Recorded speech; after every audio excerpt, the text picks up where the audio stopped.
Yo, what's good, everybody? Today is April the 15th, 2025. Most gracious and Heavenly Father, we thank you, God, for another opportunity of prayer, God. We thank you, God, for this broadcast. Thank you, God, for each one of the viewers as well as their families, oh God. We ask you, God, that you will bless our conversation, help us come together. We ask you, God, that you would just look on our nation as a whole. In Jesus' name we pray. Amen. Yo, what's good, everybody? Y'all come on in.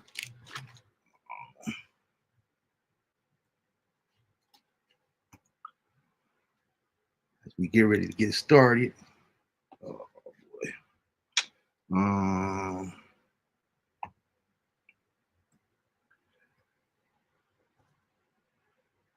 Get started with just a happy one. That is another great day. I hope everybody got their taxes done and did what they're supposed to do as far as squaring that away.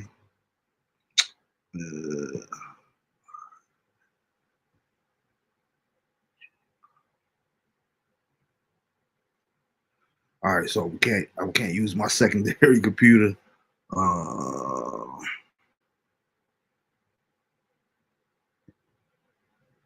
Hmm.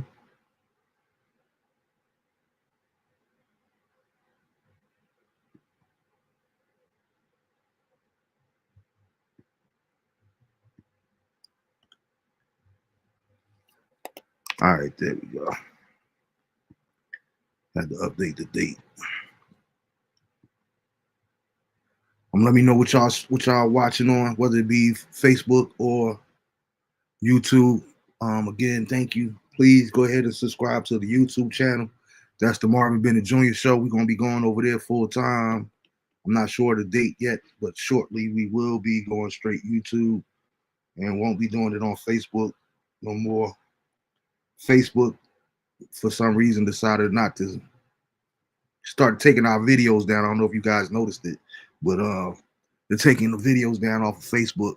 So you used to be able to go on my page and watch older shows, but it's like a certain amount of time now. I think it's like maybe 30 days or 90 days, something to that effect, where it won't be on there. So go ahead over to the YouTube channel. Subscribe to the YouTube channel. It is free to subscribe to the channel. You'll get notified every time we go live and do different shows. And I thank you guys for your support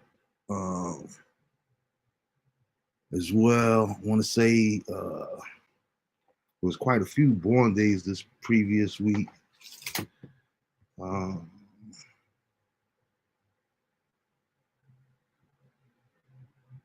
know.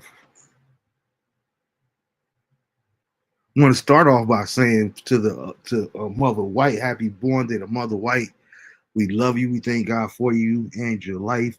Mother Juanita White, she turned 98 years old on today, actually. So happy born day to Mother White.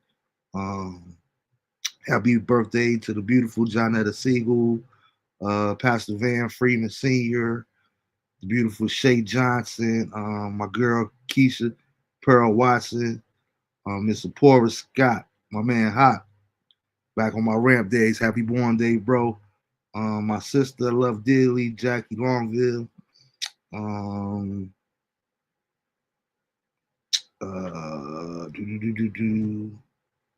Homegirl Ingrid Krauser, Miss Cicely Caldwell, Kate Harrison, Alana Perkett, Celeste Haran, brother Isaiah Quick, Miss Natasha Dixon, happy born day, beautiful. And last but not least, the princess of the Bennett clan, Miss Chloe. Happy born day, baby girl. Love you. Hope you have many more. Hope you enjoyed your birthday. She turned a big 10 years old today. So happy born day to her. I want to say condolences. Please keep our family in prayer. The Marvin Bennett Jr. Show family in prayer. Miss Danielle on the passing of her daughter, who she laid the rest over the weekend. So let's keep her in your prayers as well. We love you, girl, and we just here for you during this trying time, however you need to be. So I'm just a phone call away, just a text away, just holler at me. You know what I'm saying? But either way, whether we talk or not, know that I'm praying for you and you and your family on my prayer. My uncle Michael, he lost his brother, so we're praying. We're keeping their family in prayer as well. Well, not his brother. I'm sorry, his nephew. So we're keeping that family in prayer as well. Um, Want to say shout out to my family because anything that my son is a part of, consider that my family as well. So shout out to two NC State Lady Wolfpack on being drafted in the WNBA draft last night. We got my homie. Now I'm still trying to get you on the show, side. Um, Miss Nana Sanaya Rivers. She was drafted at the number 8 pick, and also from the NC State Lady Wolfpack, Miss Isaiah James, who was drafted at the number 12 pick. So congratulations to you ladies and all your endeavors. I guess I'm gonna have to. I've been talking about it for the last year or two. I guess I'm gonna have to actually get to some WNBA games this upcoming season. But congratulations to both you young ladies on making that dream come true or living out your dream being fulfilled, and just keep on grinding like you both do. And I believe that success will be in both of you ladies' futures. I'm real proud of you. I know Mr. E is. So congratulations to you ladies as well. I was waiting for some people to come in so we could get started and get up out of here. So I wanted to start off talking about the well, I guess we could start with the Carmelo Anthony case, that whole situation, because I'm not really gonna get into that too much because it's still fresh. He is out on bail. Again, condolences to the Metcalf family, the family of Mr. Austin Metcalf, who lost his life in that endeavor. Austin Metcalf was the young man that was killed. And like I said, I don't want to go too much into it because we don't have all the details yet. So everything that we're talking about now is kind of speculation. I did read some of the police report from when he was detained and taken into custody, but also, from the police report, that's just what that officer on site was saying. So I don't want to get into too much of the particulars on that, but there are a lot of questions. Nonetheless, there are a lot of questions in terms of. All right, so what we're not going to do is we're not going to act like race don't play a part in the way we view things in this country. That's first and foremost, because it definitely plays a part. If this had been one young black man taking the life of another young black man, would this be national news like it is? I highly doubt that it would. And even one of the news pieces that I was watching, I don't remember if it was Court TV or my one of my other outlets that I watched strictly for court activity. But anyway, it's funny how we like choose our words and what have you, because the host, she was saying, they had the tarps up out here at the track meet, and he was a part of one posse. Like, when was the last time you heard a white newscaster use the word posse? Like, it wasn't no posse. This was a track meet. These were track teams. You know what I mean? So we gotta be careful on the information that we digest, and because none of us were there, we don't know the particulars. All we know is what's being reported. But you also have to take into consideration the different outlets and what have you, where you're getting this information from. But even watching the piece, I couldn't even really get through the whole piece because I'm saying here, like, why is she calling them a posse? They're a track team. Why is she talking about, this posse versus that posse? Like, for her to use that word in particular, we haven't heard that word since like 1995. I just thought it was real peculiar. And that's what you wanted, the word, your choice of words and your choice of, how you want to spin the story. But it's such an unfortunate situation. A young man's life is lost. Another young man looking at murder, what have you. So we're going to talk more about it in the future as the case starts to unfold and what have you. Thanks for coming on in. Let me know who's in here in the comments. And you guys can get in the comments as well if you have any questions for myself or just any thoughts on the different particular topics that we're talking about. But yeah, it's just an unfortunate situation. So, my heart really goes out, and I'm keeping both families lifted up in prayer because, I say this often, especially when I'm talking to young people.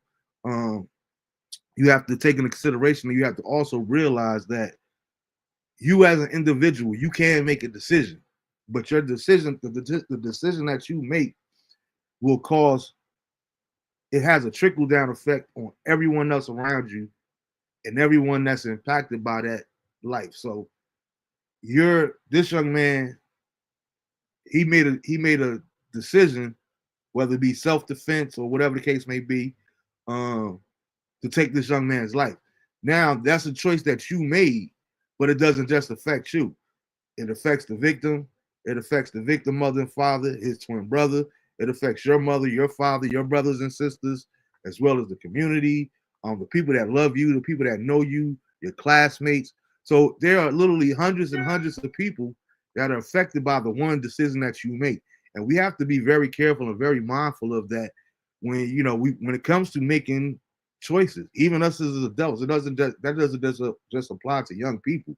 That's something that everybody needs to take in consideration, that you may make a choice, but it doesn't just, your choice may not just affect you, or it might not just impact your everyday life. So, you have to be very mindful of that. What else was it? Like I said, I don't want to get into all that there, but it was funny just reading the police report, because if you notice, I don't know who else saying the police report, but the officer was saying that, and like I said, this is all hearsay because this is just what the officer that wrote the report. This is his service, so we don't know that this is factual. This is just his version of events that happened. But he said as he approached the Carmelo, his first response was it was self-defense. Like, that was the first thing that he said. And one of the lawyers that I was watching earlier, he was breaking down, he was talking to the effects of how, you know, that was a major violation right there. And you couldn't, if as a lawyer, he would have tried to get that statement removed from the whole trial in itself, because as the arresting officer, he never even detained him or read him his Miranda rights. And we all know that that's the first thing that an officer is supposed to do, is read you your Miranda rights. You have the right to remain silent. You have the right to an attorney if you can't afford one. One will be appointed to you by the court, what have you. You know, so being that he wasn't read his Miranda rights, that should technically and legally be thrown out. But then that always also brings me to another question. Would I always say, like, how can you unhear when because I watch a lot of court TV, object, we object, sustained, overruled. And my thing is always, even if a judge sustained it, and you don't have to answer that question, or you answer a question the way that the defense or the prosecutor don't like, and they say, strike that from the record, which means they have to take it out. But how can you possibly humanly unhear something that you know that you heard? Like, you can't unhear it. You can't unhear it, even if they remove it from the documents. You can't unhear what you actually heard. You know what I mean? So it's just a sticky situation, but I'm praying for a hopeful outcome. I don't really have a opinion. It's not that I don't lack sympathy. It's just that I'm not as sympathetic as most people, because I've seen a lot of different posts, and a lot of different groups and stuff when I'm on, or when I'm just checking on social media. They need to let this baby go and all this other kind of stuff. This dude took a life, whether it was self-defense or not. Like, he took a life. So I'm not just going to be on his side just because we have the same skin color. I'm not built like that. And I don't think like that. So my heart goes out to his family. You know what I mean? He's in my prayers, as well as his family, as well as the victim, the Metcalf family, and the family of Austin Metcalf. Because it's just an unfortunate situation. If I'm not mistaken, I believe both young men were 17 years old. So as we get more details and as we get more, he did post bail though, the judge. I did see that, where he was released from prison. Um, the judge knocked the bail down from $1 million to $250,000, 250,000.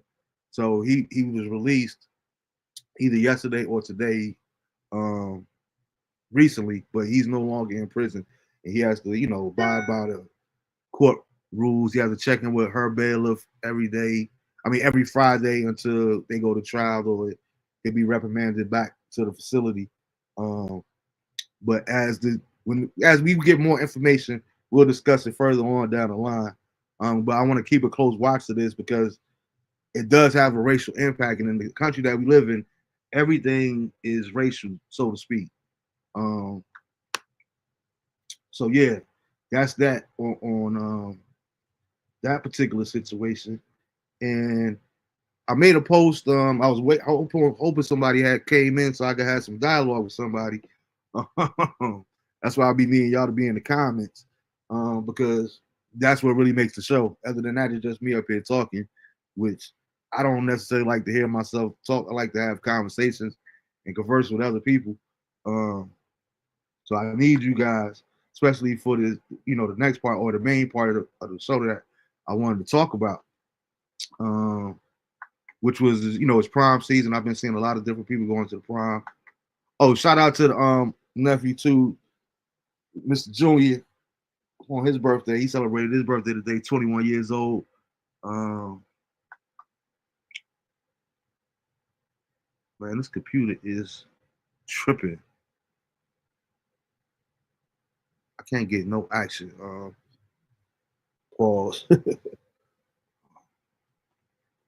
Where's my pen at? Oh, I left my pen over there. Where's another pen at?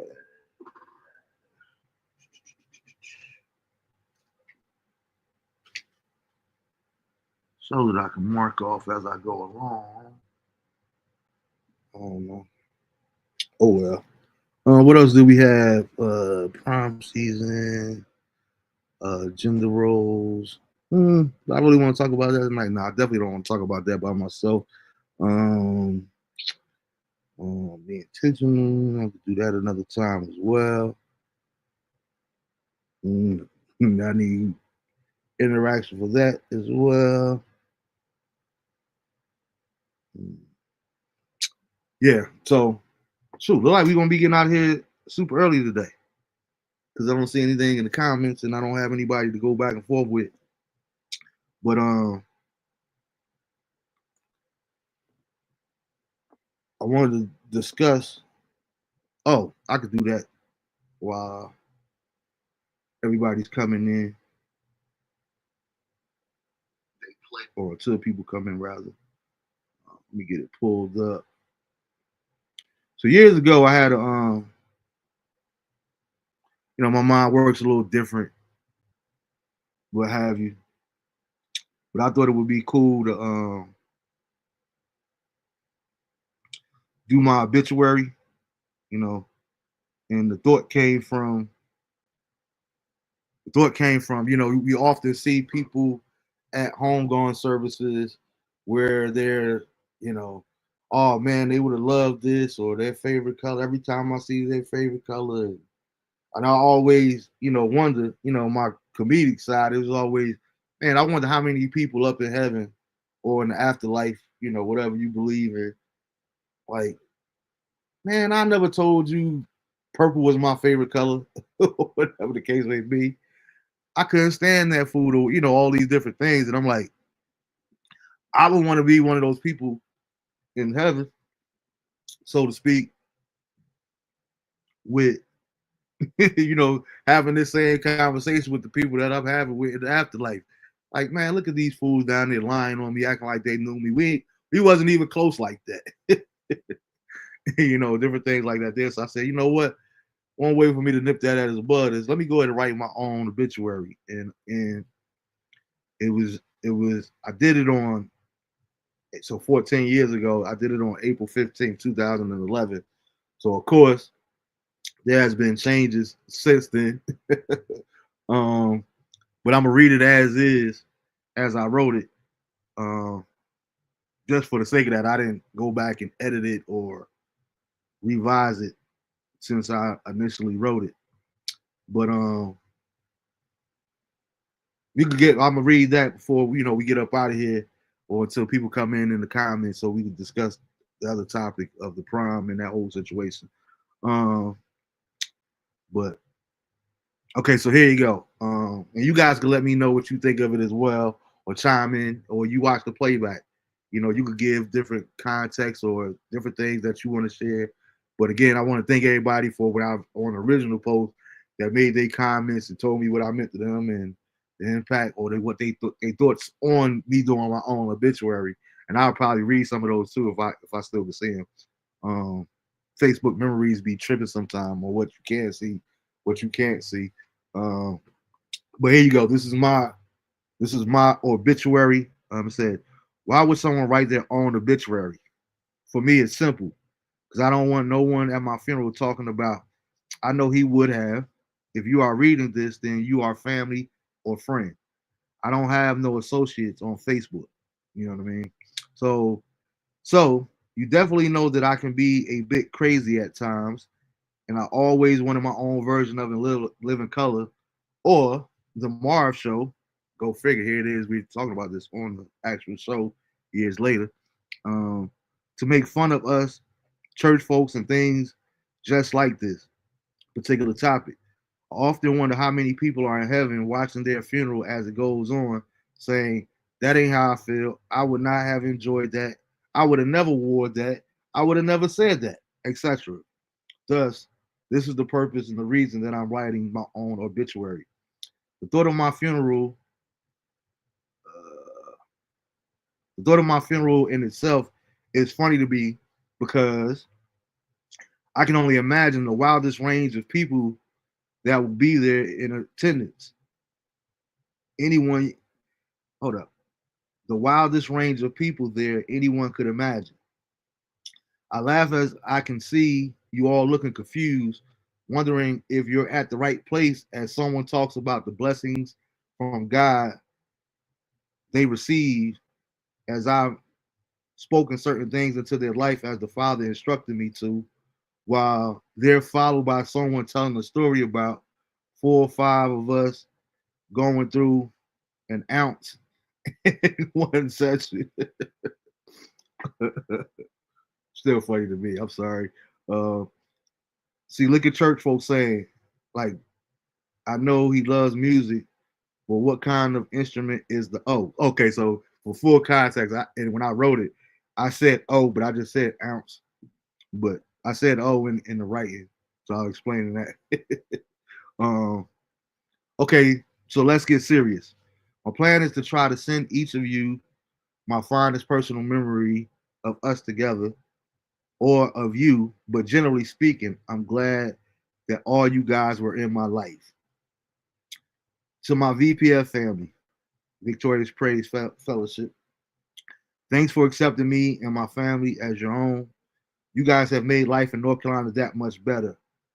To my cousin Jermaine, know that I've always asked God to strengthen you because I can only imagine what it was like to be established as a leader in your church and then the family nut moves to town.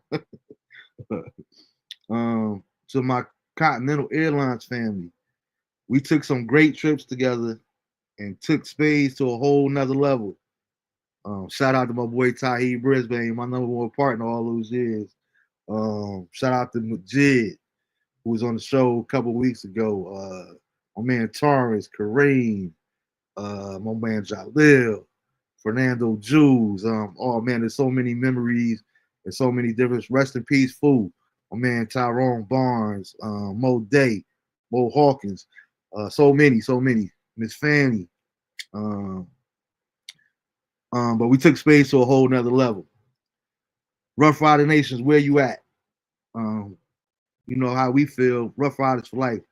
My days at Westside were the best. I don't want to start naming names, but I miss all of you from the side, teachers and students as well. Then there was Leonard Salahuddin, Gene Tutler, Walter Harris, and Rodney Hot Rod Wilson, and myself that were affectionately known as the Fab Five. Need I say more? To my Delivers Jesus is Coming Association family, You all are priceless. I have always been proud to be a member, and Deliver Jesus is Coming will always be my church. It was a true honor to have a leader in Bishop James H. Everett that you have access to. Oh my, that's powerful in itself, and we could talk about that after I finish reading. Um, but a great leader. It was an honor. It was a true honor to have a leader in Bishop James H. Everett that you had access to, and you could see them living the life that they preached about. To all my cousins, Bennett's and Williams family, we absolutely rock. I used to be one of those families. I used to want to be one of those families where all the cousins went to school together, played the same sport or in the same city, and broke each other's city records and whatnot. But that would have been impossible on either side of my family. There's no city that can hold all of our talent, gifts, and our sex appeal. Just can't be done. To all my cousins-in-law, as Earl would say, oh man, rest in peace, Earl. Thank you for taking a brother in as your own. You guys are my family for life also. Bobby and I would have set records Eric and my brother Steve could have never touched, especially since they both were old linemen. Last and most importantly, I want to thank Lamar Moose. We have had our private talks, but words can never express what it means to have a big bro in my life like you. You took on a head case when you didn't have to. I appreciate everything you've ever done for me and simply for just being there for me. My man Bell Hansford. Jabella Hansford, through the good and the bad, it was nothing like having a right hand man that wasn't a family member, but a real, true friend and brother. You taught me the meaning of true friendship, and I always have your back as long as we're not going up against God. Anybody else, that's your ass. Praise God from whom all blessings flow. Then, thank you, Gwendolyn Bennett, for being you, a true example of a prayer warrior, mother, a friend. Sorry for all the dents in your knees from going to the Father on my behalf. I love you and thank you for bringing me up, not just in church, but in a church where I can learn true relationship with our Lord and Savior. I wouldn't trade you for the world. Um, Let me pause right there. I did write another piece about my dad. I just don't have it with me because I realized that I excluded him. But shout out to my dad. I love my dad too. And I got to update that with him in there as well. Um, then there's DeAndre and Elisha. You two are my everything. Now that I'm gone, I can admit that there have been times when I wanted to throw the towel in on life, but there was no way I could ever leave you guys voluntarily anyway. In closing, my three best friends, Eric Bennett, we've always had a unique relationship, and I honestly believe God knew we would get it together when we needed to, and we did. I consider you my man of wisdom. It's my prayer that you allow God to use you to the fullest. Stop hiding behind that organ and know that I love you. Then there's Steve Bennett. I'm glad to see a 6'11 version of me, especially since I'm short, since I was always short. It doesn't make sense the way we think alike. Keep on doing you, but let God make the calls. There's a world of youth and retards. Y'all forgive me. God wants to use you to reach. And for the record, I believe I still lead our one series 25 games to 21 games. Too bad you never got to 500. Then Tamika Tamika Bennett, my helpmate, my friend, my number 44, my backbone, my headache, my strength, my prayer partner, the air I breathe. Good Lord. And everything you've been to me. Thank you for all your prayers, not giving up on me, not leaving, not leaving me, putting up with my mess, believing in me. Bless me with two beautiful boys. For your participation and me having two sons, choosing me for loving me, holding me, and being a woman of integrity, and there for me, period. You are why God sent the Holy Ghost. For he says that we know not what to pray. And I would have definitely sold myself short praying for my wife because I would not have known to ask for all you are to me. Thank you, thank you, thank you, me. And I all I want to say is I love you, I love you, I love you. That's an insider for the four of us. Um, love always, Marvin, Marv, Messy, Lovable Marv, the Minister, Jersey, Booby, for those that call me that, and my favorite, Pretty Boy number 10. I'm out. Um, wow, it was just funny just going back down memory lane, reading that in his context back then. Um, but a lot has changed since then. I ain't got no problems with my ex-wife. Um, it was cool. Some of the comments were how profound. Tanya Edie said that how profound. That's what I call out of the box thinking. Put action, put into action. Um, excellence. You actually made me tear up, butthead. You are smart after all. Shout out to my girl Shauna. Hey, who's out there? Because I see you guys coming in and out. Let me know who's out there. Get in the comments so I can get ready for this next topic. Then Danielle said tears. My girl Shawana, Miss Hipstead, movie, you truly got me crying. You're very touching. Then my brother Daniel Carr, love you, boy. You already know. Just had Daniel on a couple weeks ago celebrating his 20th anniversary. Said profound, my brother. Well, let me give you your flowers while you can smell them. Thanks for being a man of integrity and a big bro to me. Though young, you speak with great wisdom. Simone, Wild Booby, very touching, showing much growth. My man Mike, my man Michael Barbie said, I'm scared to read it. Is you dying on me, bro? Nah, I'm not dying. Just the way my crazy brain works sometimes. Um, then Tamika put, did you really put my middle name out there like that? Okay, so for full context, I didn't read it. So if you watch this show and see the playback or whatever, I didn't read your middle name when I read it this time. So they would have to literally go dig it up to find out unless you said rolling on the floor. And it's like, it don't matter. Then I told Mike, nah, I'm not going nowhere, bro. Everybody else stop crying. If you cry now, you better not cry at the funeral, laugh out loud. Oh my God. May you get over it crying. I love it. Beautiful. Love you. My brother Eric said, not everybody cried. Shout out to Jackie. Happy born day again, Jack. Stop. You're making me cry at work. Love you, my brother, so much. Wow, that was inspiring and beautiful. My cousin Michelle, beautiful cuz. Wow, I'm not crying. It is just a pollen in my eyes. Shout out to my girl Karen. uh, Marv, impressed by the man you become. Miracles do happen. Shout out to Neil, my friend, one of my old teachers as well, Neil Pilata. Linda said, that was beautiful, Marv. I always knew you had a way with words. Then you got my cousin Bunny. Shout out to Bunny. Okay, should this be a good thing? It said that you should give or receive your flowers while you're living. No one can ever say that movie cannot express his feelings in words. I just pray that I don't get to read this when your arms are crossed and your eyes are closed.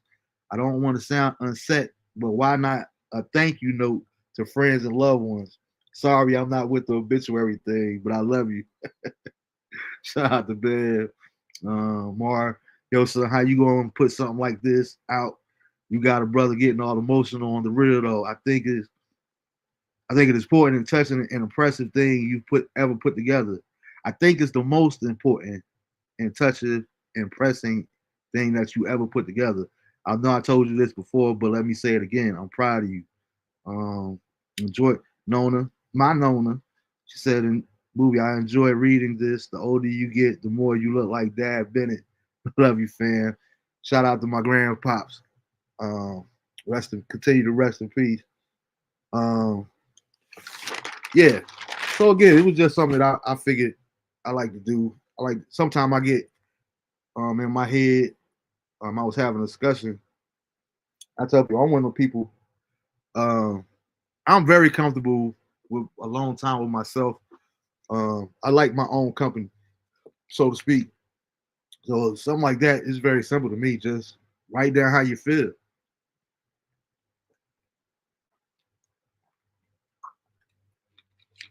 Excuse me. I needed that. You know, yeah, you just have to. And I'm big on that. Like I always say when we close out every show, I think we need to be very intentional about letting the people know what they mean to us while we yet can, because it's very important. Like you just never know. You sharing with somebody the difference that it'll make in their like everyday life. It might be something where somebody ready to throw the towel on, ready to give up. They just down in the down season in their life. And your words of encouragement or what you impact or the impact that they have on your particular life in particular can make a profound trajectory change in their life. You know what I mean? So it's important because once we dead and gone, we're not gonna hear those words. We not gonna know. So it's better to let people know what they mean to you while you still can. And I think that's very important, which is one of the reasons that I wanted to do that. I didn't want people to play a guessing game. One of the things that I hang my hat on in my own inner circle, and everybody knows that about me, that's a part of it. Um, people that would attend my funeral, it's not gonna be no guessing game or how Marv felt about you. Like everybody there, whether it be for good reasons or not, they gonna know why you know why I rock with you.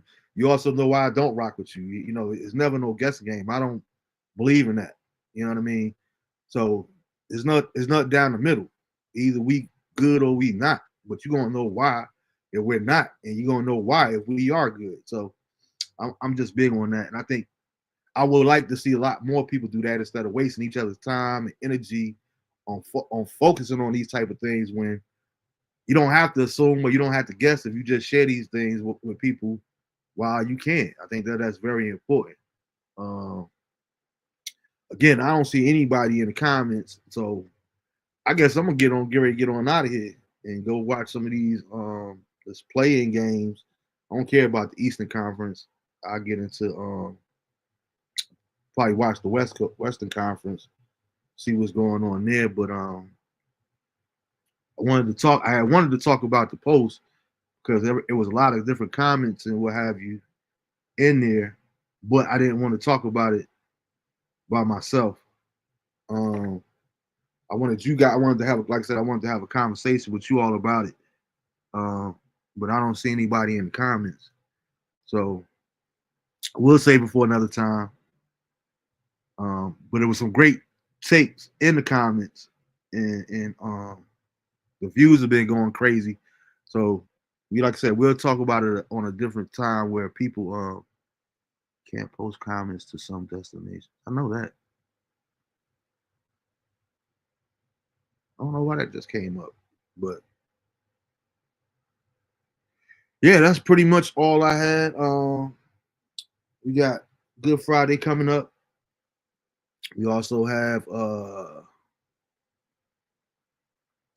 got Good Friday. You have Easter Sunday coming up Sunday. Um, hey, what's good, Drew? Okay, so I do got somebody in. Yeah, Drew, you could go back and forth with me on this a little bit before we get out of here. But yeah, um, you got Easter Sunday. All right, so Drew, you out there? I don't know if you've seen it. The post that I made about the young man that went to the prom. So the backstory for contextual purposes is, you had a young man that lives a lifestyle. I'm not sure the pronouns. I don't want to be insensitive or whatever the case may be. Just let's say he doesn't live a traditional lifestyle, and he had his hair done, his nails done, makeup, going to the prom, and the father, they have a rocky relationship. The father is, and I'm getting all this information I don't know the mother personally. This is just what she wrote in the in the description of the video. Um, that they don't have the best of a relationship, the father and the son, because the father is Muslim and he doesn't agree with the son's lifestyle. But the father shows up in his tuxedo to drive the young man, the young individual, his child, to the prom. Um, and I was just asking, if you, if your if your child, so to speak, lived a different lifestyle that you didn't approve of, would you be supportive in things of that nature there? As far as going to the prom or the dance or whatever the case may be, whether it be weddings or different things. I kind of wanted to have that kind of discussion with everybody tonight. Was wondering what's your take on that, Jew? Because I wanted, matter of fact, let me pull it up because there was a lot of comments in there that I wanted to talk about. That I thought everything was legit as far as comment. And I thank everybody for being respectful. I don't feel like anybody crossed the line as far as sharing their thoughts or their opinions, because let's be mindful too of all of that also. That's all it is. It's just our opinions. It's just our perspective.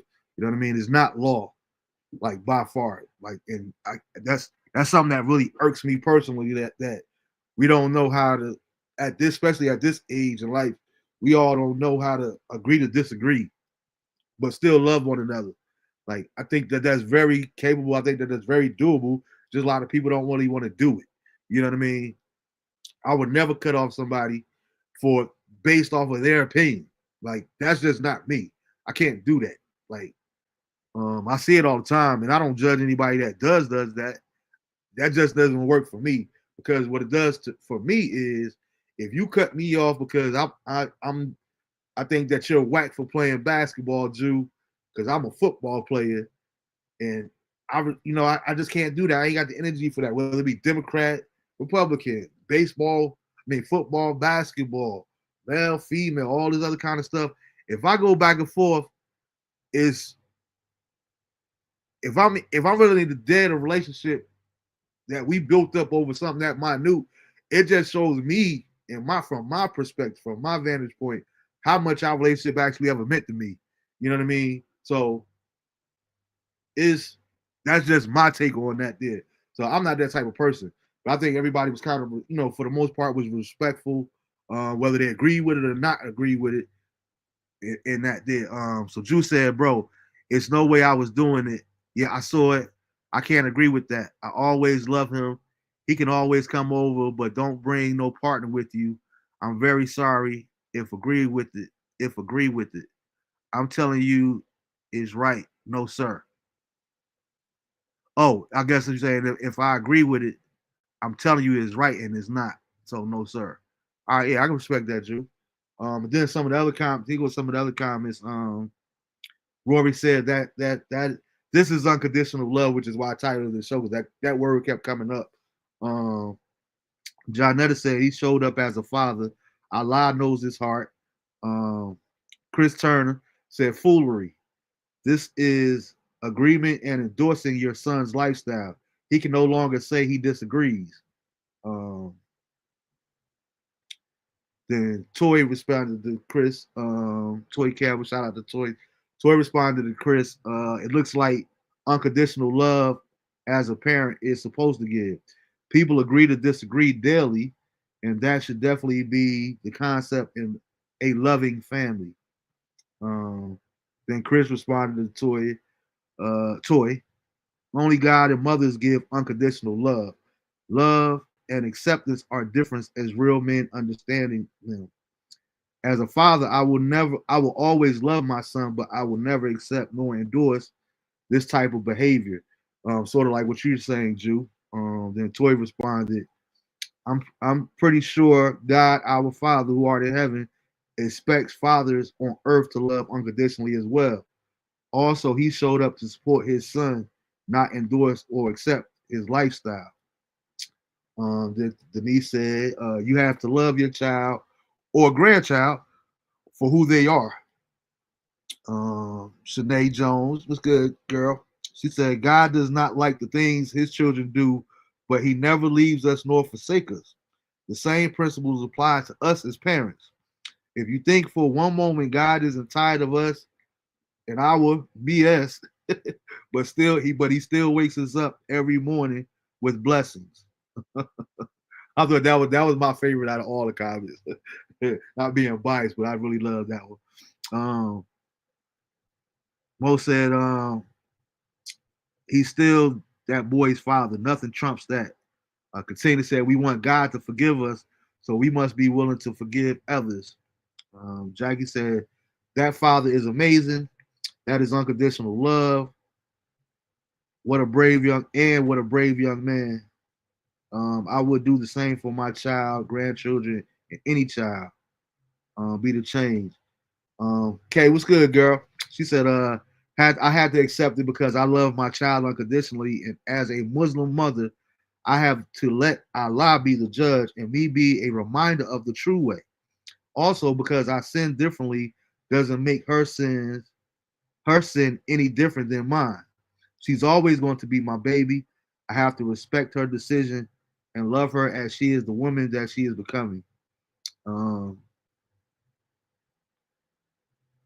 Thomas said, "Oh nah."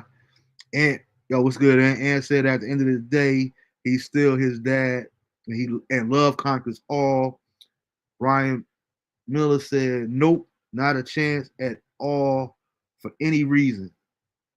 Terrence said, "Nope, loving your child has nothing to do with this. Living doesn't mean supporting, plain and simple." So that was just some of the comments on the dialect on the dialogue. Um, what's good, Ro? Did you have any thoughts on it, Ro? So, because people was like you put it out there, but you ain't shared what you thought. You know what I mean? Which is a valid, for me,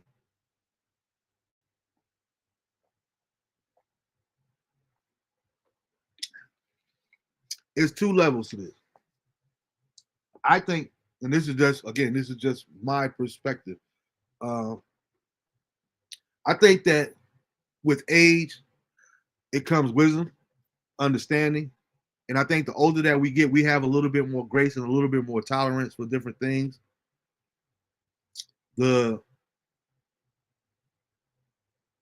the father that I was at 25 years old, there's as the young version of me, a younger version of me at 25, there's no way in the world I would have been there, right? But almost 50, I would have definitely been there at this late age. Now, you got to Chris and Jude's point. Let's be clear, because I have people in my family, I have people in my life, I have friends that are going through the same type situation. You know what I mean? So let me be very clear. You're gonna know exactly where I stand, how I feel, and I don't agree with it. But and I think that's why I like Shanae's comment the most, because I feel like Marvin feels like it is my responsibility as a father um,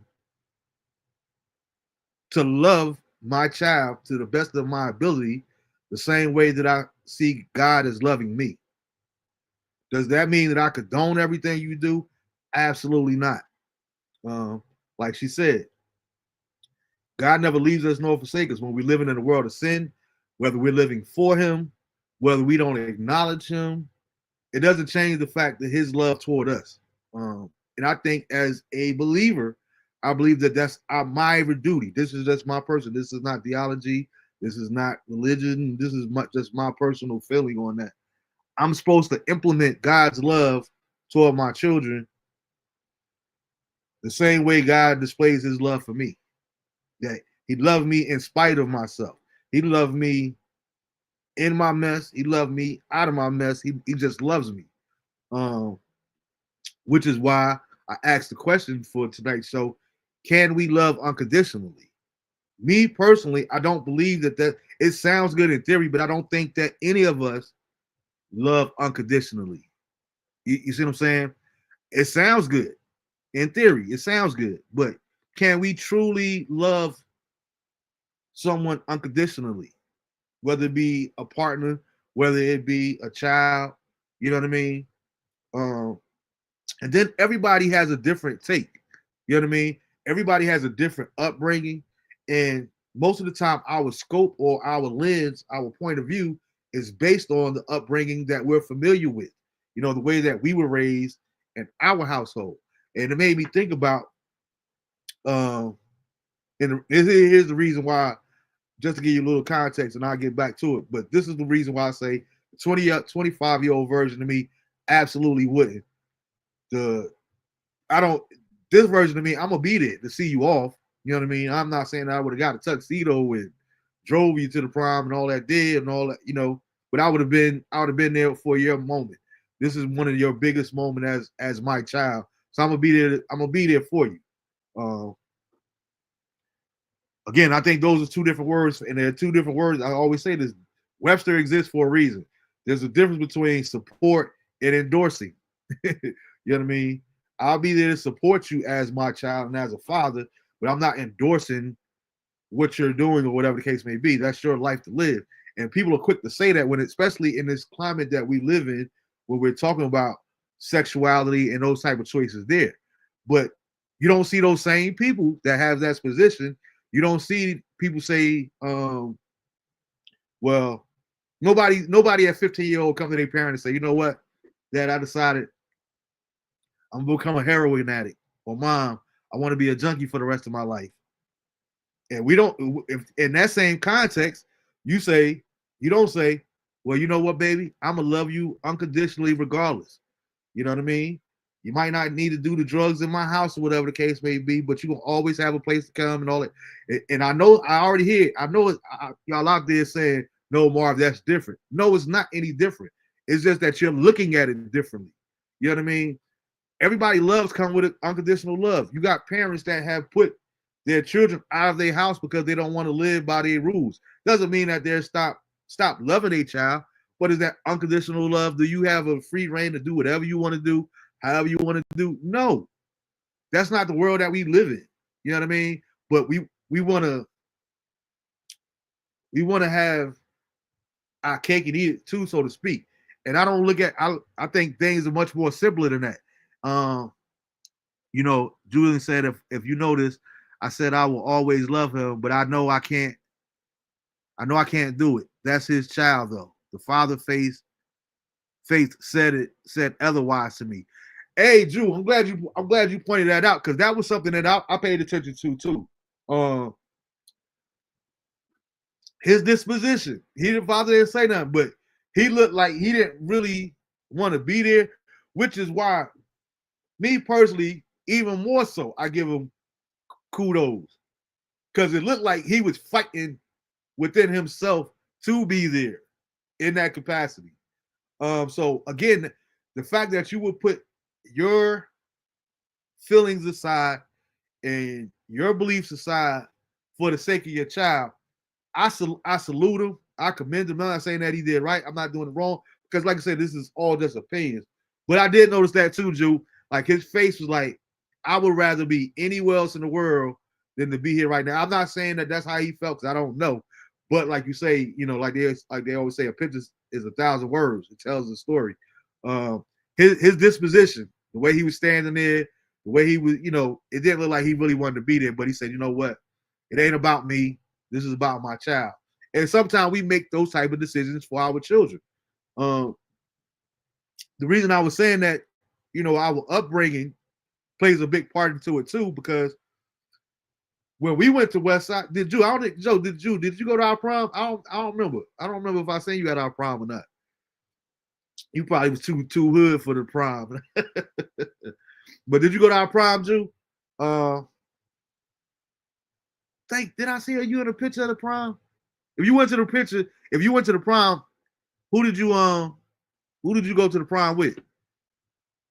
Because now that I'm thinking about it, I think I did see you at a picture. I was shocked by the females cheering him on, but it's life. Yeah. And like I said, we pick and choose what we willing to accept. And with age, I'm not condoning it. I'm just saying I get it. I understand. You know, we do things and we there's a difference than it was in the 1970s. Like I remember growing up, like women couldn't even wear pants to church. Women couldn't wear pants, period. Like in the church that I grew up in, like women couldn't wear pants, period. Like it wasn't about wearing pants to church. You weren't supposed to wear pants, period. I remember some of the church girls taking gym class with shorts under their little thing. Even when they wore skirts, they had to wear shorts under these skirts. How many of y'all sisters out there was like one of those chicks? Like, oh man, my mirror in my shoelaces don't even work because I don't know. Let me stop. I'm telling too much. I know I ain't the only one that did that. But the reason that I was saying that is because growing up in my household, my mom, she was the prayer warrior. She was the woman of God. My mother wasn't taking no parts in that. Like, so I didn't feel no type of way because I knew that my mom that wasn't something that was, me personally as the individual, as the son, I didn't really care. Like, if my mom seen me off to the prom or not. You know, the only reason that the prom meant something to me because we heard about it growing up and we seen the different movies about the school dancing, how much the prom is supposed to be, how much it's supposed to mean to you, and all that different kind of stuff. No, I graduated from night school, bro. I dropped out in the 12th grade after Tawan had got killed on one. He was my best friend. Yo, rest in peace, Swan. Hey, it's funny that you say that, Drew. I don't even know when his birthday was, but I remember somewhere, I want to say maybe been Friday night or Saturday night. He just came on my spirit so strong. And just thinking about him and remembering him, Tawan. I remember Tawan clearly, yo. Yeah, real unfortunate, man. Real unfortunate. Rest in peace, Tawan. I remember, if I'm not mistaken, he was going with Sharice at the time. Because that was always just sad and unfortunate. Yeah, because like you say, he was super young. I didn't realize that you had dropped out then, though. Yeah, because that was a couple of months before we did graduate. Yeah, you're right. Yeah, but rest in peace, T, man. A cool dude. He was helping me represent the light skinned fellas. Women now are like products and what's good, Sam? Women now are like products and merchandise. Nothing is left to the imagination. Felicia Rashad was canceled because she said it out loud. I got to go do more homework because I did hear something about that before too, but I didn't. Okay, so that's back to another point that I was making. Everything is subjective. Everything is subjective. I was just literally reading. Shout out to my homie Taj.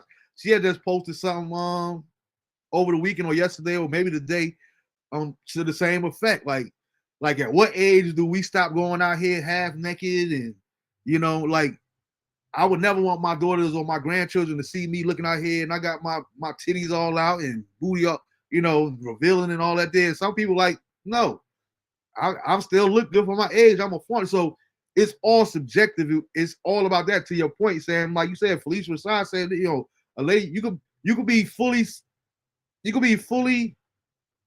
clothed and still look sexy to a man. I'm telling you, as a man. Now, that's one of the things that drives me crazy when I hear women have those different kind of conversations. Drew said, "Yeah, that's him." It messed me up bad. Yeah, I remember T, man. I remember T.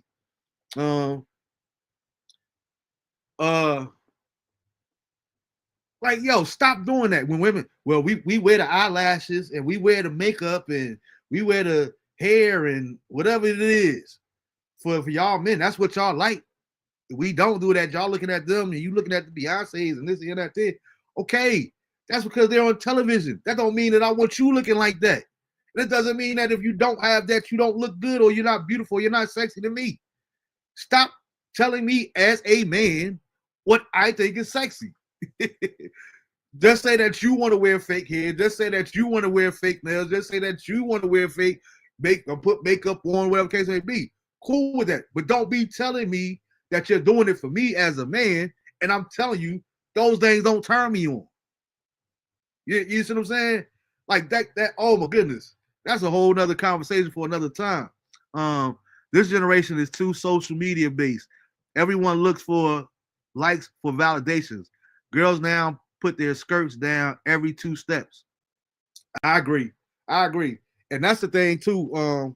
Because even my friend Nicole, she had posted, she know the family that we were discussing, and she was on my Instagram post when because I post things simultaneously, and she had made the comment like, I know this family.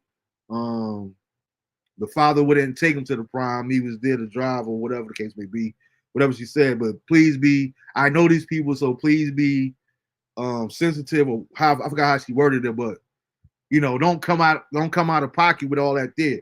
And I'm like, I respect that because I love Nicole. I'm always love Nicole. Nicole, one of my first questions ever. I have no problem with saying that publicly.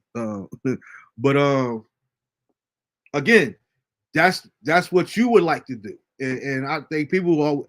To your point, Sam, I think a lot of stuff that we discuss nowadays, a lot of it is social media based, and I don't think that it's fair that let me use this here. I'm not even going to use that situation. Let me use this situation here. This show.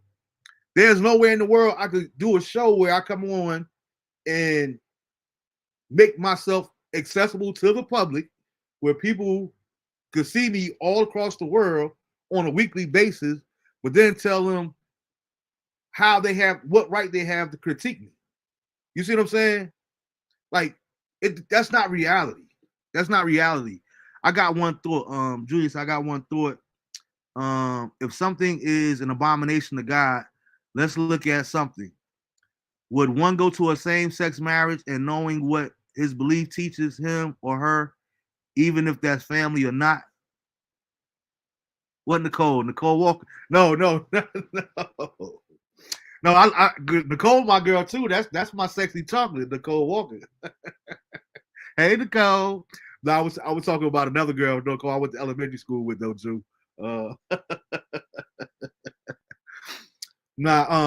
That's a valid point, Drew. And I could me being just me being honest. I would see problem with that somewhat.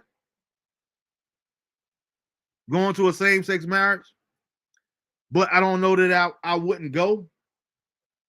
Like I said, at this age, if somebody that was near and dear to me that lives that lifestyle, oh, you in here, Nicole? That's my sexy chocolate.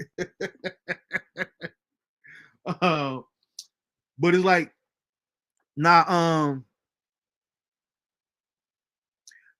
fortunately enough, I've never been put in that situation, but I would like to think, because I do have family members that are gay, and they know that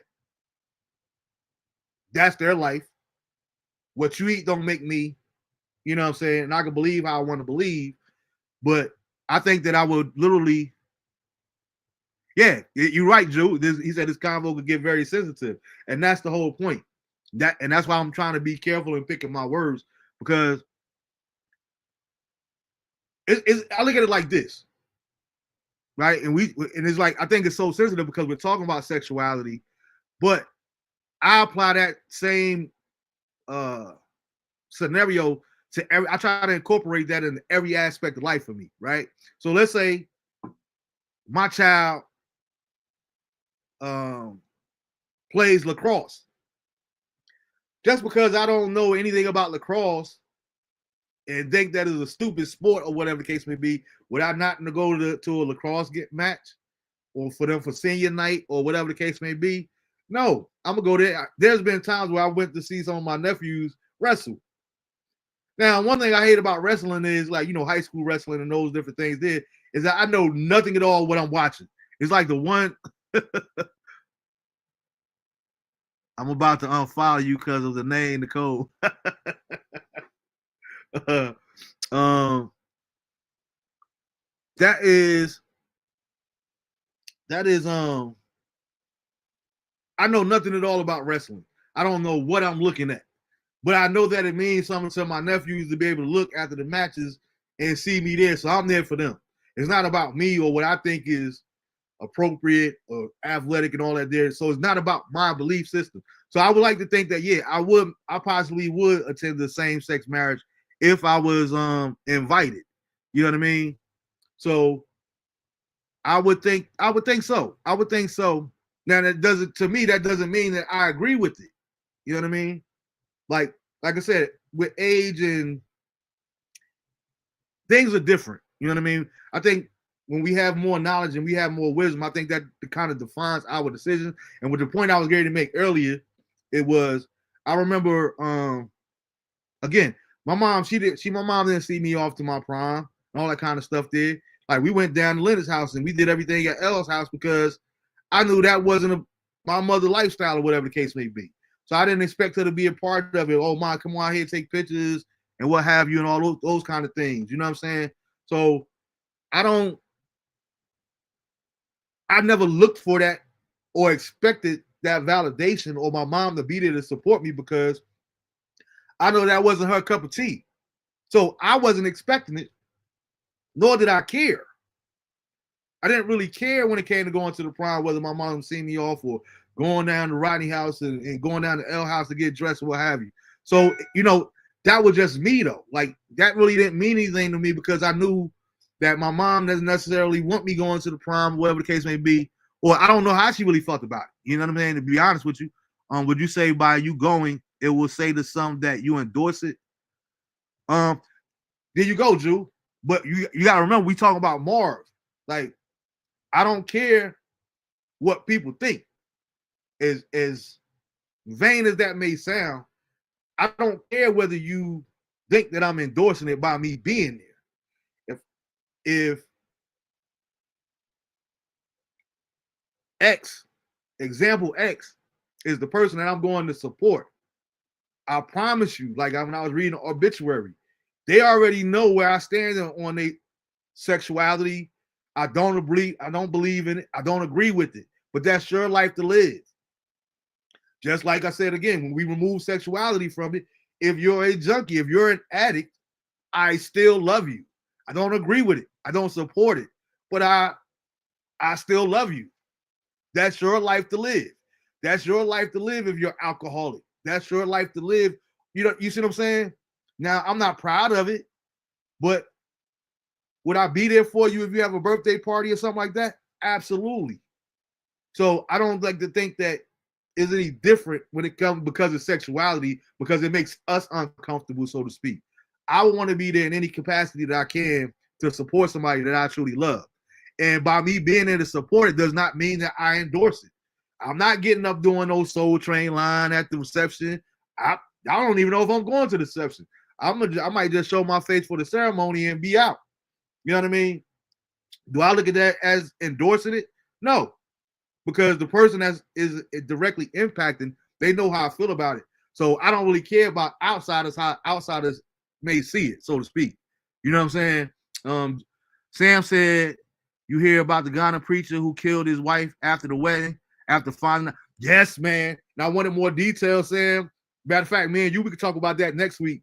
You can come on camera next week, or we can talk about that. But I read a little bit about the story. I wanted to read more context for it, because I wanted to get into that too. But that was like crazy, because what he's talking about is the Ghana preacher. I don't know if you guys seen it, Drew, but the preacher, he killed his wife after the wedding, finding out that it was trans. Like the woman that he married was a trans woman. When he found out after the wedding, I guess the honeymoon, whatever, boom, canceled her. So, and that's got to be that's a whole topic in itself. Like I said, we can get into that next weekend. That was unconditional love. That is what unconditional love is. That's what Nicole said. Drew said, I can respect what you're saying. Yeah. And that's my whole thing, Drew. I think that we got to learn to agree to disagree sometimes. Like, I don't, me personally, especially at this age, I don't look at it as me endorsing it or me saying that I'm cool with it. No, I love you the same way God loves me. So, am I going to be going to the gay club with you? No, I'm not doing that. You know, not even invite me for this.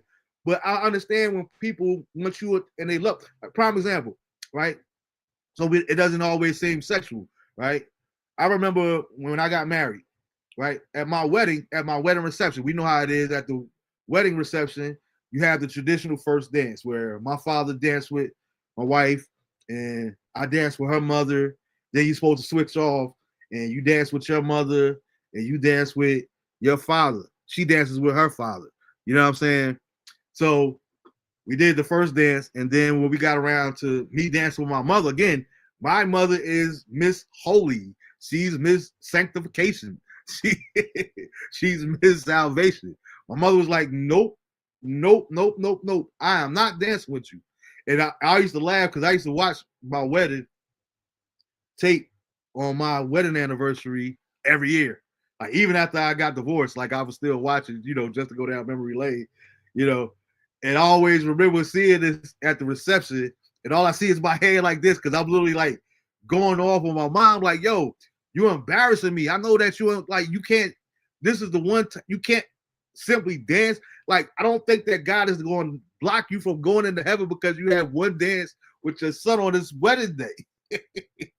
Mother, nope, nope, nope, nope, nope, nope. I said, well, look, at least get up here and shout with me or something. And I'm looking on the video, and my mother, we shouting together. We ain't dancing, but we shouting together. Like you do in church, we shouting together. So she at least did that with me. And I bring all that up because it was years later where my mother, still saved, still sanctified as a woman pastor, she said, you know what, movie? She said, if I could have that one day back, I would definitely dance with you again. Now, I'm not never getting married again, so she blew it. She blew her one shot. I ain't gonna say never, but she always say, like, if I could go back to that day and do it all over again, I would have definitely danced with you because that was your day. You know what I mean? And like I say, I think it took her getting to a place with age and wisdom to say, you know what? I don't think that after the life that I lived and all that I've done in the name of the Lord, I don't think that God is going to block me out of heaven. I don't go to the clubs. I'm not going, you know what I'm saying? We're not drinking no alcohol or whatever the case may be and what have you. Because I remember at the reception too, like I remember my friends coming like, yo, bro, like, yo, how long these church folk gonna be here? I'm like, yo, man, this out there, like, they ain't gonna partake, but do what you do. If you want to go outside and smoke, go smoke. We got the liquor here, it's whatever. You know what I mean? Because I want everybody to have a good time and celebrating my day with me. So it wasn't no James Cleveland. We wasn't playing no gospel music because I was in church and all that at the time. We had a regular reception. You know what I mean? That was the day. So it was but like I said, it took years and years later for my mom to finally get to a place to say, you know what? She really felt bad. Like, I wish I could go back and have that dance with you because I know how much it meant to you on your special day. So that's what I always say. That's why I led off by saying, the 25-year-old me, no, but at 49 years old, I think that, again, I don't think that me being there to see him off would have been endorsing it, but that's just me. Sam said unconditional love applies when both parties are honest. When there's deception, unconditional is out the window, in my opinion. Drew said, we will always love our kids, but it's a no-no. To each his own, though. Yeah. So again, and this is one of the reasons that I always say that it's subjective too, because I don't care what you say or how you say you feel. We all have a different definition, even outside of Webster's. We all have a different definition of each word. We all have a different definition of what respect is. What respect is to you might be something that's different than what respect is to me. What love is to you might be something that's different to me. That's why I hate when, because for the record, I don't necessarily agree with Chris's take, even though I respect it. You feel what I'm saying? Like when he said, and I was trying to get him on the show. He's gonna be on the show eventually, and we could talk about, we could revisit it. But when he was like, he made the statement, the Toy, that mothers are supposed to love unconditionally, not fathers. And I don't necessarily agree with that. Again, but then again, from my perspective, I don't think any of us really love unconditionally. That's why we say, well, look, if you're gonna be doing this here and that there, because we have rules too. I'm still love you, but my love comes with conditions. That's why you have so many divorces. That's why you have so many parents put their children out.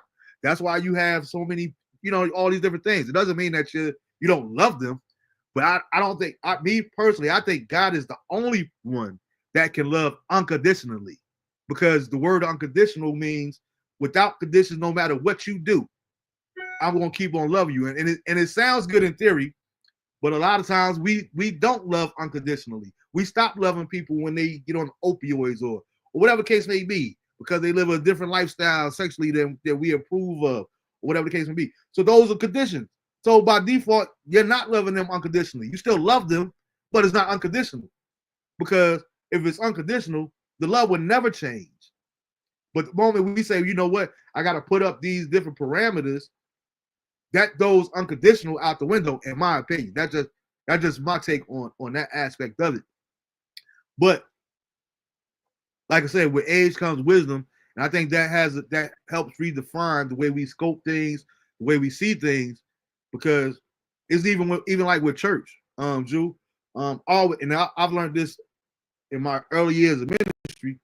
Like, if you read one particular scripture, you read Ezekiel 11 and 14. When you read it 4 or 5 years from then,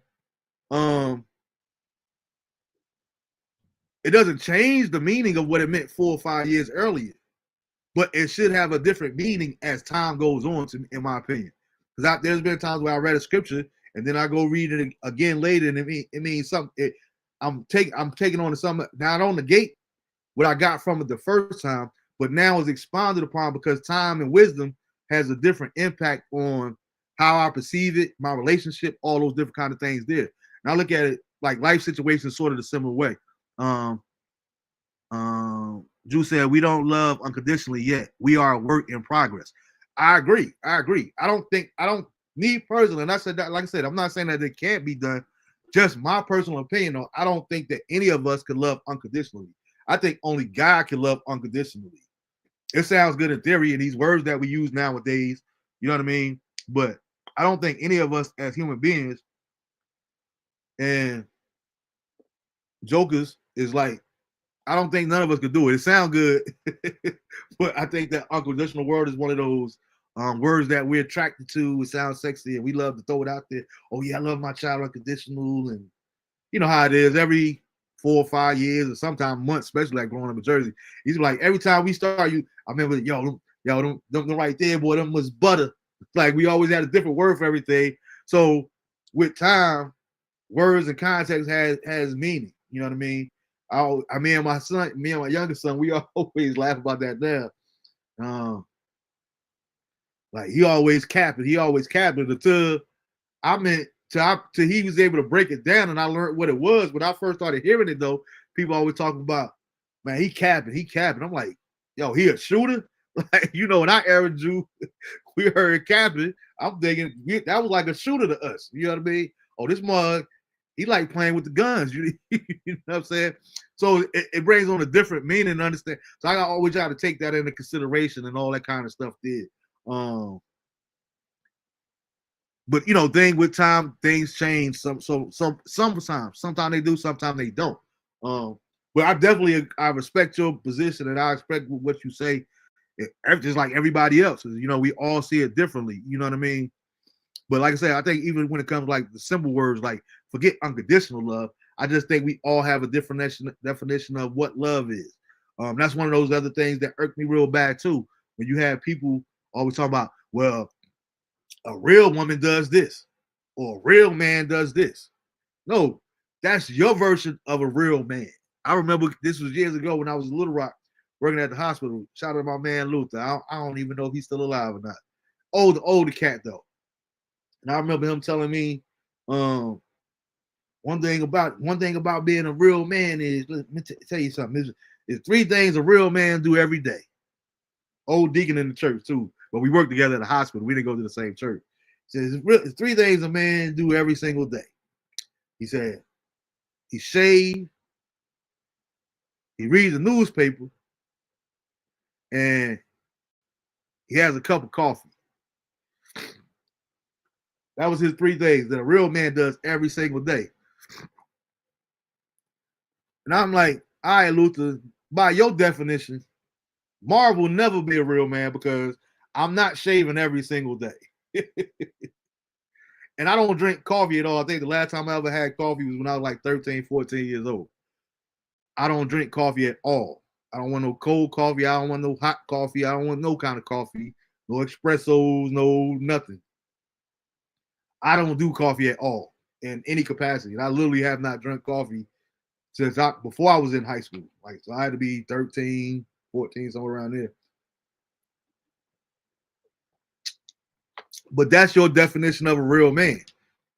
I've heard, we see the things all the time, which is another reason glad I grew up in Jersey.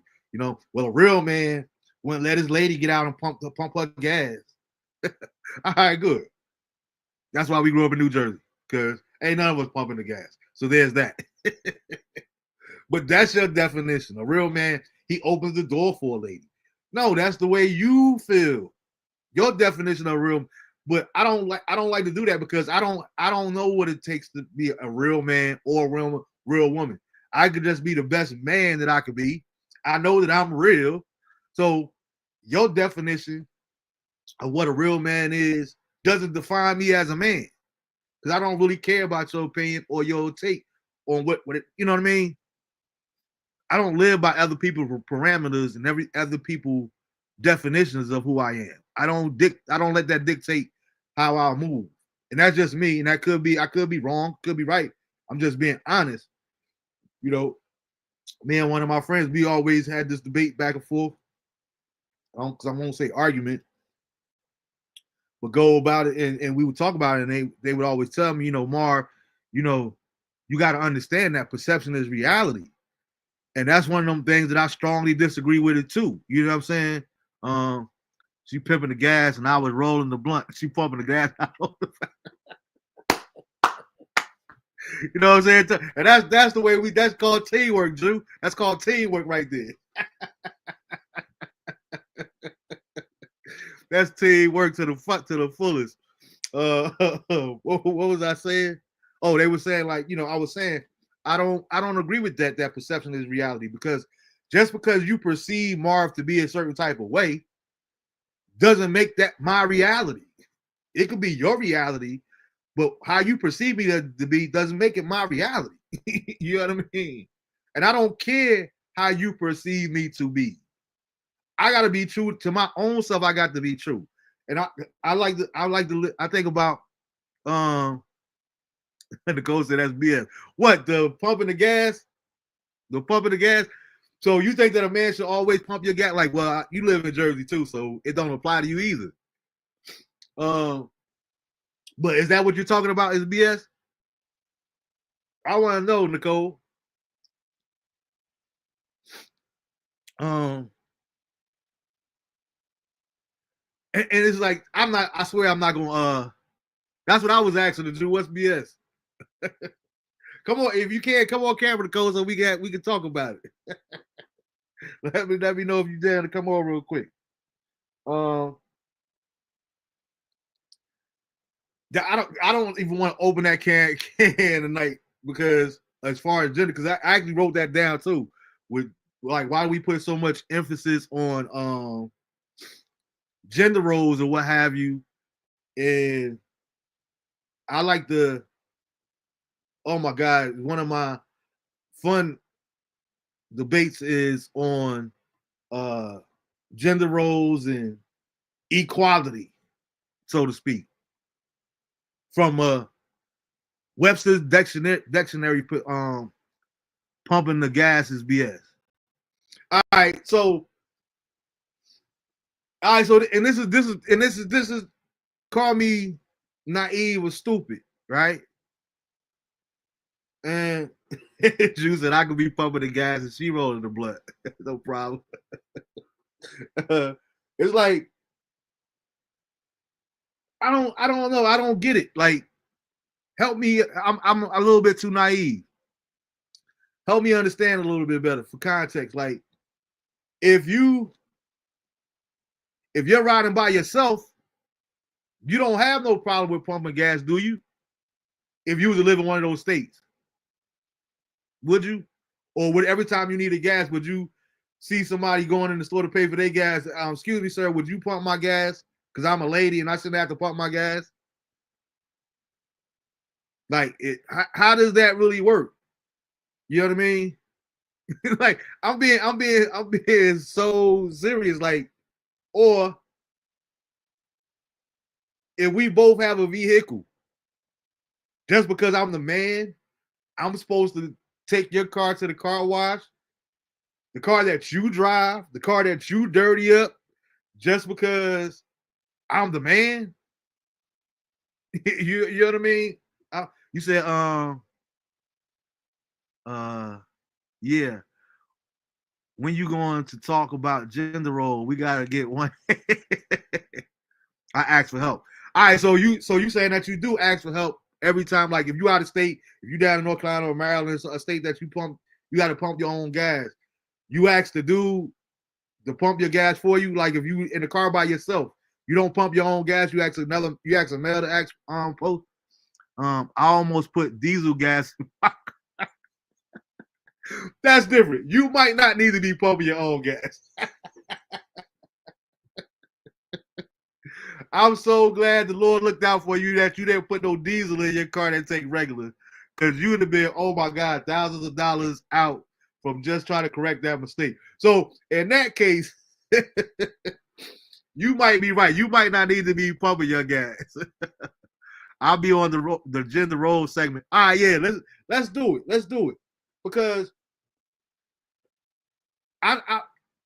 okay, like we'll save it for that. I don't even want to like tease it. I don't even want to tease it. But I feel so strongly about that. And I literally wrote it down. It's in my notes today to talk about that gender roles where, because like I said, even with the sexuality earlier, I don't like when we compartmentalize and things. Okay, well, that applies to that because it's different. But over here, no, like everything isn't just black and white, and there are some gray areas in every situation, but I believe that equality is just a word, in my opinion. Like I said, we'll say that for that show. Um, um, I have asked in Maryland. That's what's up. I can't get mad at that. And let me ask you this. All right, so what was the guy's response when you asked? Like, what was his response? Like, excuse me, sir. Can you pump my gas for me? Like, what was his reaction when you first asked for help? That's why you will be rolling the blunt. Just like, yo, no, she did not put no diesel in this bug. Put diesel gas in here. My aunt lives in Maryland, and when I visit, I am so annoyed with having to pump my own gas. So, do you not think as men is annoying for us as well to have to pump gas? Cool. Let me know in advance. Not today for the segment. All right. He helped me. Okay. Cool. I'm quite sure when he got home though, he like, yo, let me tell you, I was at the gas station today. This chick asked me what I pump my gas for. Pump my gas for. It wasn't like that. I just asked for help. All right. Yeah, because I only asked because I can't imagine that never happened to me before. But I can't only imagine like somebody like a woman. Excuse me, sir. She see me going to the gas station. Excuse me, sir. Would you pump my gas for me? I'm a lady. I don't know how to pump gas. Now, if you say that you don't know how to pump gas, that's something totally different. You know what I mean? If you explain to me that you don't pump gas, I don't think that I would have an issue. But if you told me, excuse me, sir, would you stop me, sir? Would you pump my gas? Because I'm a lady and a woman shouldn't have to pump gas. I'll promise you. I ain't pumping your gas. if that's the fullness of it, just because you're a lady and I'm a man, nah, I ain't help you, especially if I ain't with you or I don't know you. Stranger can't ask me for gas. Nah, better snatch homeboy behind me. And I swear, sometimes for just this kind of conversation, I wish we could pump our own gas in Jersey, because Jersey dudes is different. Jersey dudes is different, and I think a lot of Jersey women are different. Let's be honest though, a lot of Jersey women will be like, "Yo, nigga, I don't need you to pump my gas. Like, I don't pump my own." Like, I'll never forget when I was home a couple years ago. I was going out and I went around. You know, we was leaving, we was getting in the car, and I went around there to open the door for us. She's like, "What you doing?" I'm like, I'm opening the door for you. What you opening the door for me for? I'm not opening the door. What you think I'm not open? I'm like, yo, first of all, you stop tripping, stop bugging. Second of all, you never had a dude open the door for you. Like, Jersey, we just a different breed, and you know, so I think that plays a part into it too. But everybody has a different upbringing, different, you know, thoughts on who should do what and what in a relationship, so to speak.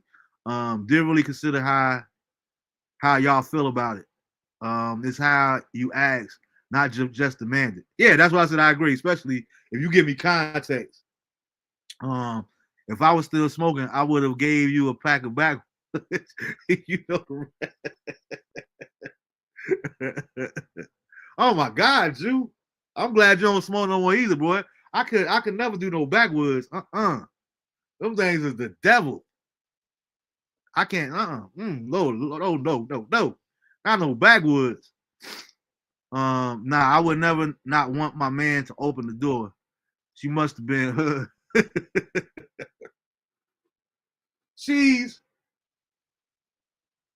I won't say hood, but she's from North. She's, you know, but she's not. I wouldn't say she's hood.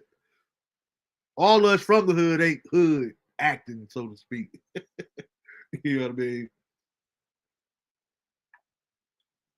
But yeah, that's been fun. Good. I'm gonna holler at you sometime this week, Nicole, so we can set that up.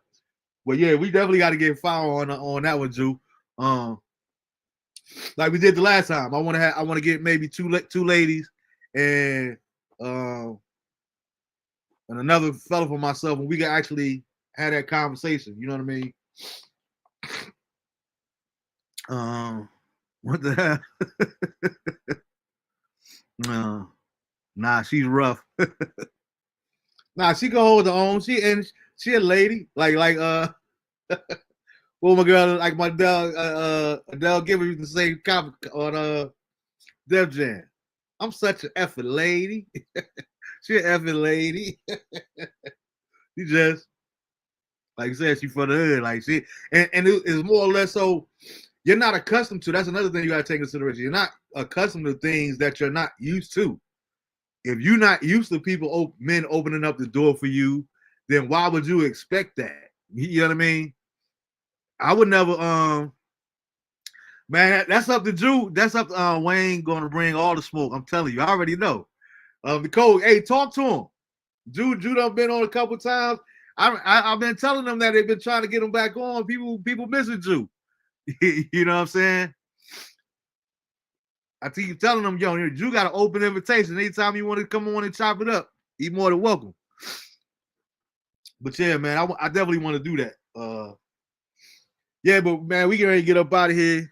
Go check this game out. The second game anyway. I don't care about the Eastern Conference.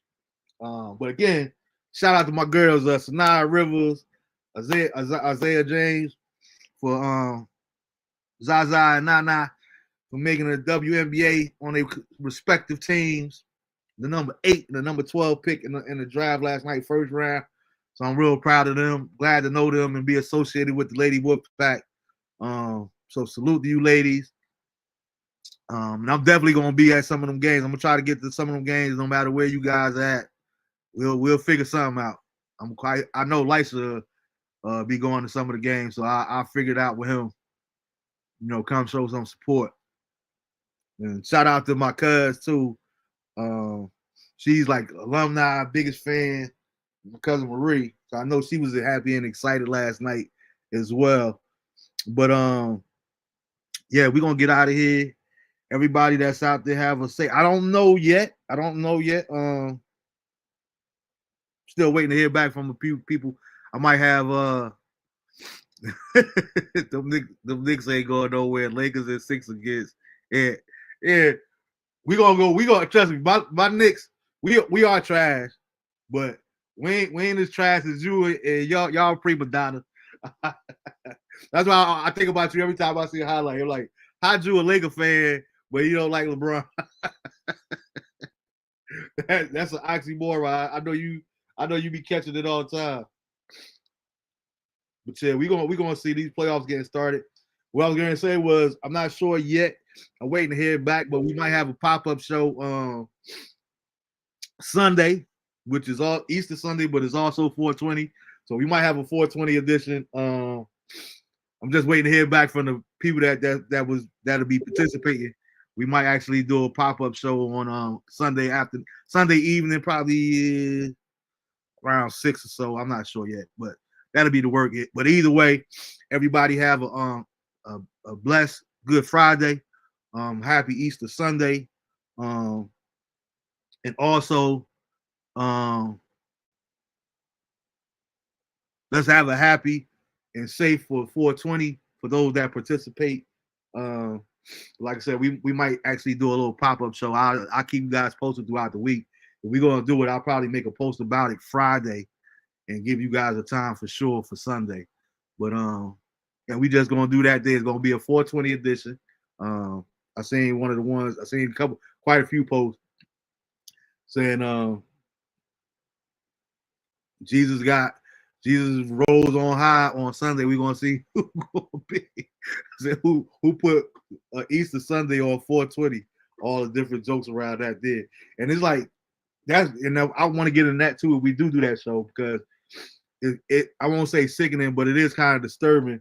I was reading another shout out to Vincent Boheme. He was talking about how we live in an era now where I've been seeing it too. Like it's so many different churches that are doing the play on 420, Easter Sunday being on 420.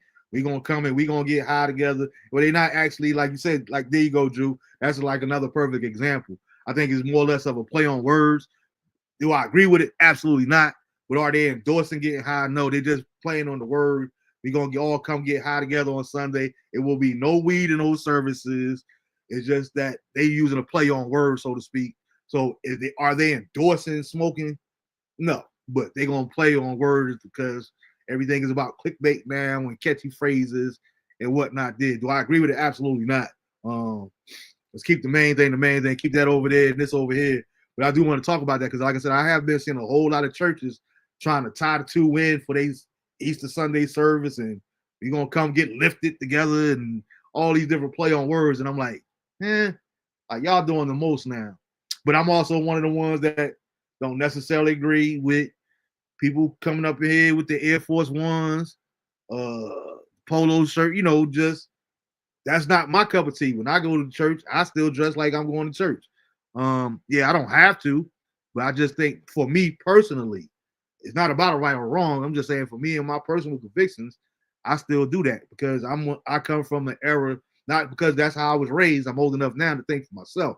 Okay, let's start there. But for me, it's like if I'm going to spend to the house of God or the house of worship to spend with God Almighty, who I say that I love and do, I want to go give my best. So therefore, I want to wear my best. I want to look presentable. I want to, you know what I mean? That's just my take on it, though.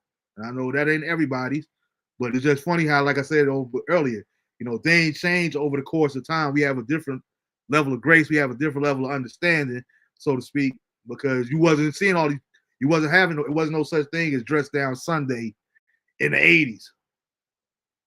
Everybody wore that. And I always think about it too. It's not even church.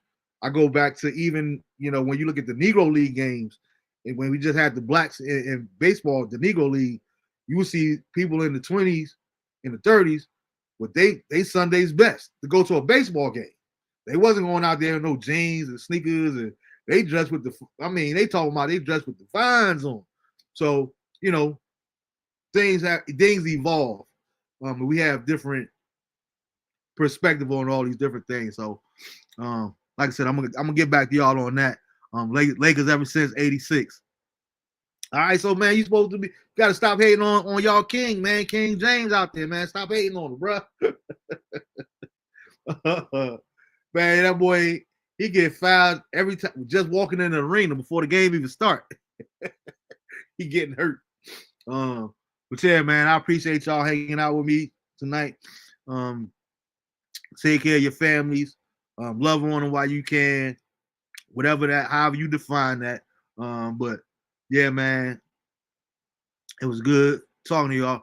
I want him going so bad. I know you do. That's why I'm laughing. Sort of how I felt with Cat. And Cat is doing great numbers, but to this day, and I say it, I still feel that way. Like, I don't know if Cat, and as good as the numbers are, he is, and he's all NBA and all that did, but he's not a player that I would like. Like, he's not a defensive. He don't fit with the city. He doesn't fit with the style of play traditionally enough. I think what we did was we traded for a better team on paper, but we have so much less heart right now. You know what I'm saying?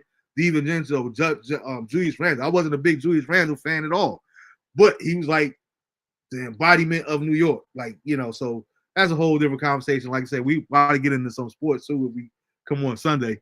Because I wanted to do a sports show before that. Either way, maybe not. If we don't do something Sunday, we could do something. We're gonna have a show next Tuesday with something to follow a weekend too. Because I do want to do something before we get too far into the playoffs and get some early predictions on the sports edition. But man, yeah, y'all enjoy the rest of y'all evening, man. I thank y'all for rocking out with your boy. Know that I love y'all, man. And y'all take care of yourself. Like I said, everybody have a safe weekend and be blessed. And I'll get to you guys Friday to let you know about Sunday or not. But until then, till next week, DeAndre and Lysha know that daddy loves you intentionally, but I also love you unconditionally. Till next week or Sunday. Peace.